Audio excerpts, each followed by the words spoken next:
saya dengan Dwi Suryani, mahasiswa program Magister Keperawatan Universitas Indonesia, peminatan onkologi. Pada kesempatan kali ini saya akan memberikan edukasi tentang pencegahan kanker serviks pada remaja.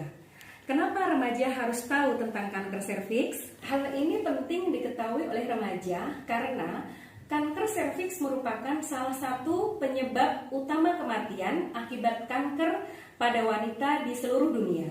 Kanker serviks terjadi akibat infeksi HPV yang biasanya ditularkan melalui hubungan seksual, terutama pada aktivitas seksual dini, yaitu pada remaja. Dan biasanya akan muncul gejala kanker pada 10 sampai 20 tahun setelahnya. Untuk selanjutnya, kita akan menyaksikan video tentang promosi kesehatan berikut ini. Selamat menyaksikan. Warahmatullahi wabarakatuh. Waalaikumsalam warahmatullahi wabarakatuh. Ya, bagaimana kabarnya adik-adik semuanya? Baik, Nas. Alhamdulillah. Baik, terima kasih ya adik-adik semuanya sudah hadir dalam acara promosi kesehatan pada hari ini. Jadi hari ini kita akan sharing dan diskusi tentang kanker serviks ya. Nanti kurang lebih 10 sampai 15 menit kita akan diskusikan. Baik, sebelum kita mulai, saya ingin tahu dulu nih, ada yang sudah pernah tahu atau kenal belum tentang kanker serviks itu sendiri? Belum pernah tuh, Nas. Apa sih kanker serviks itu? Oh, belum pernah tahu ya. Kalau adik sudah tahu belum? Belum pernah. Belum pernah. Kalau adik? Belum pernah. Oh, jadi belum pernah tahu semua ya? Belum pernah dengar tentang kanker serviks ya? Mungkin sudah pernah dengar barangkali ya, sedikit ya. Baik, kalau memang belum, Nus Dwi nanti akan menyampaikan tentang bagaimana kanker serviks itu. Kita mulai ya. Ya, Nas.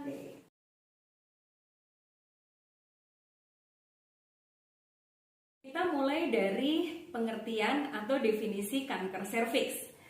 Penyakit kanker serviks atau cervical cancer merupakan kanker yang terjadi pada serviks uterus, yaitu suatu daerah pada organ reproduksi wanita yang merupakan pintu masuk ke arah rahim yang terletak antara rahim atau uterus dengan liang senggama atau vagina.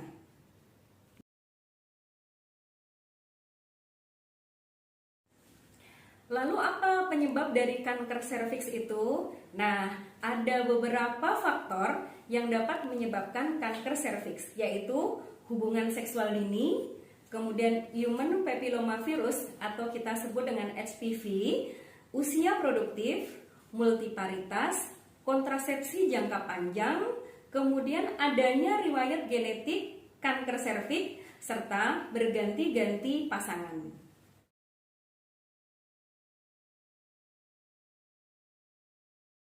Bagaimana proses terjadinya kanker serviks?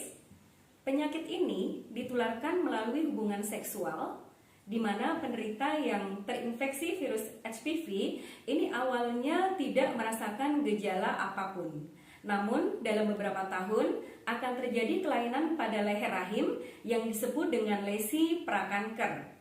Lesi prakanker bila tidak ditemukan dan tidak diobati, maka dapat berubah menjadi kanker leher rahim.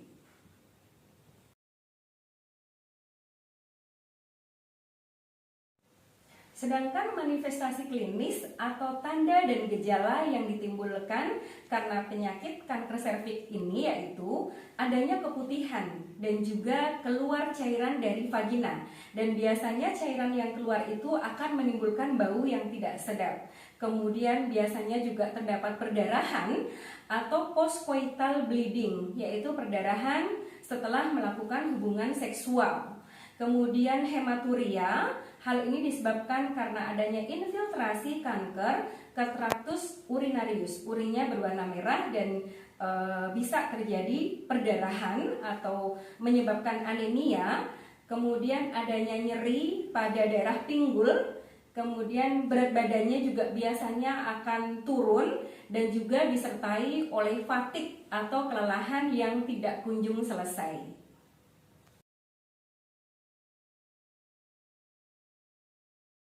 Nah, Untuk mengetahui apakah kita terkena atau sedang menderita kanker serviks atau tidak, tentu kita perlu melakukan pemeriksaan penunjang. Di antaranya yaitu pap smear, kemudian yang kedua itu bisa kita melakukan IVA atau inspeksi visual asam asetat, kemudian servikografi, gineskopi, pemeriksaan penanda tumor, biopsi, MRI atau CT scan abdomen. Kemudian bisa juga melakukan CT scan pelvis, dan yang terakhir yaitu melakukan pemeriksaan darah lengkap di laboratorium.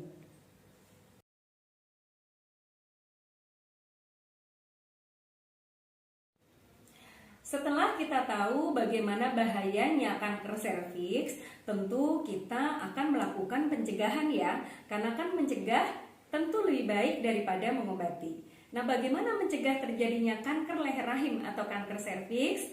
Yang pertama yaitu mencegah terinfeksi dengan virus HPV. Caranya gimana? Yaitu melakukan hubungan seksual yang sehat. Tentu jangan pernah melakukan hubungan seksual sebelum kita melakukan pernikahan. Kemudian melakukan vaksinasi. Yang kedua, menemukan kelainan atau penyakit atau lesi prakanker. Dengan cara apa? Seperti tadi yang sudah dijelaskan di atas, yaitu dengan pap smear atau melakukan IVA. Nah, IVA ini bisa dilakukan setiap saat minimal 5 tahun sekali. Biasanya dilakukan pada wanita usia 30 sampai 50 tahun yang sudah pernah berhubungan seksual. Yang terakhir, menemukan kanker leher rahim.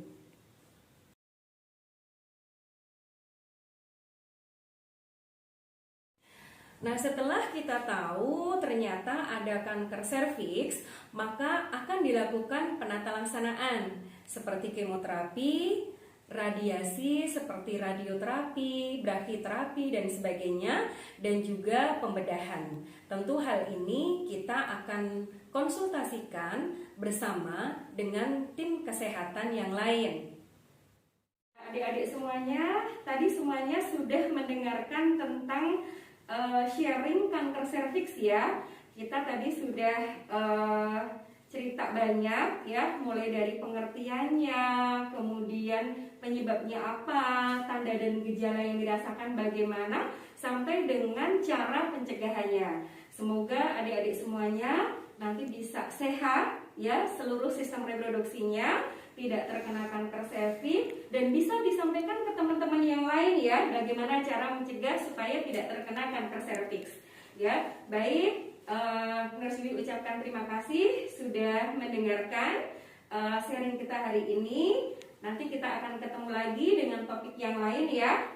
Terima kasih, sekian saya akhiri. Assalamualaikum warahmatullahi wabarakatuh. Waalaikumsalam warahmatullahi wabarakatuh. Oke, sampai ketemu ya nanti ya semuanya ya.